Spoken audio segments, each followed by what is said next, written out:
folks, gather around. This here's a news story that's wilder than a rodeo clown on roller skates. You won't believe your ears when you hear what went down. It's a tale of unexpected twists and turns, and it all starts at the southern border. We're talking deportation, but with a twist. See, usually, it's folks heading south of the border that get sent packing. But hold on to your hats, because this time, the tables have turned in the most surprising way. But this time, it's the U.S. of A. getting a taste of its own medicine. Yep, you heard right. The land of the free and the home of the brave is now on the receiving end of a deportation drama. India just sent a whole mess of American migrants back where they came from. 200 of them, to be exact. These folks were trying to make their way into Canada, but things didn't go as planned. Seems they were trying to sneak into Canada, but their GPS must have been on the fritz. Instead of the Great White North, they ended up in India, and boy, were they in for a surprise. Now they're back on American soil, probably with some wild stories to tell. Now, these folks weren't exactly cruising in style. Picture this, a tiny, rickety fishing boat, barely holding together, bobbing up and down on the rough sea. The waves crashing against the sides, making it feel like a roller coaster ride from a nightmare. No, sir, they were crammed onto fishing boats like sardines in a can. Imagine being shoulder to shoulder with strangers with barely enough room to breathe, let alone move. The smell of fish and salt water filling the air, making it almost unbearable. And when the Indian Coast Guard caught them off the coast of Gujarat, they claimed they were just lost. Lost in the middle of the ocean with no land in sight.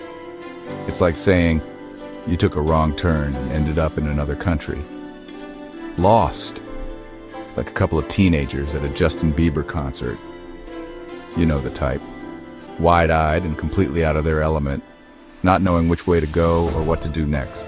I'm no expert, but I'm pretty sure sailing halfway across the world is a lousy way to cure a case of the wanderlust, especially when you're on a boat that looks like it could fall apart at any moment.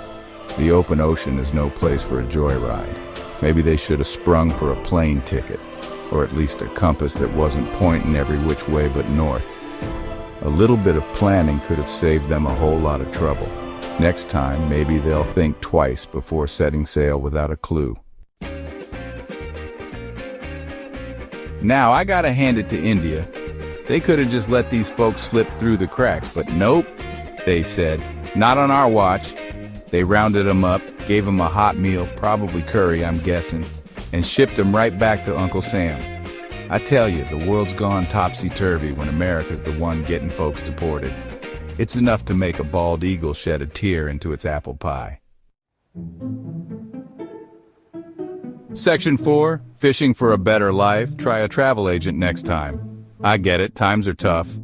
Folks are looking for a fresh start, a chance to chase their dreams. But folks, there are easier ways to find your fortune than braving the high seas in a glorified bathtub. Next time, how about a plane ticket?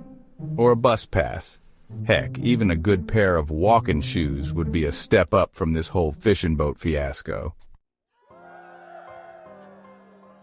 Section 5, Homeward Bound and Not a Moment Too Soon. Probably. So, there you have it, folks. A tale of adventure, intrigue, and some seriously misguided navigation. Our brave adventurers set out with high hopes and dreams of conquering the unknown, only to find themselves in a series of unexpected and often humorous predicaments. From getting lost in dense forests to navigating treacherous waters, their journey was anything but smooth. These 200 Americans learned the hard way that the world ain't their oyster. They faced challenges that tested their resolve and spirit, but they never gave up. Even when the odds were against them, they pushed forward, driven by a sense of adventure and a desire to make it back home. At least not when you're trying to reach it by fishing boat. The sea can be a cruel mistress, and our intrepid travelers found that out the hard way. Battling rough seas and unpredictable weather, they persevered, showing true grit and determination. And with that, I'm gonna go grab myself a hot dog and a Budweiser. After all, there's nothing quite like the taste of victory, even if it's just making it back in one piece. It's a small celebration of resilience and the human spirit. because nothing says America like celebrating the return of your fellow countrymen, even if they did take the scenic route. So here's to them, the brave souls who dared to venture into the unknown and made it back to tell the tale. Let's raise a toast to their adventurous spirit and the stories that will be told for generations to come.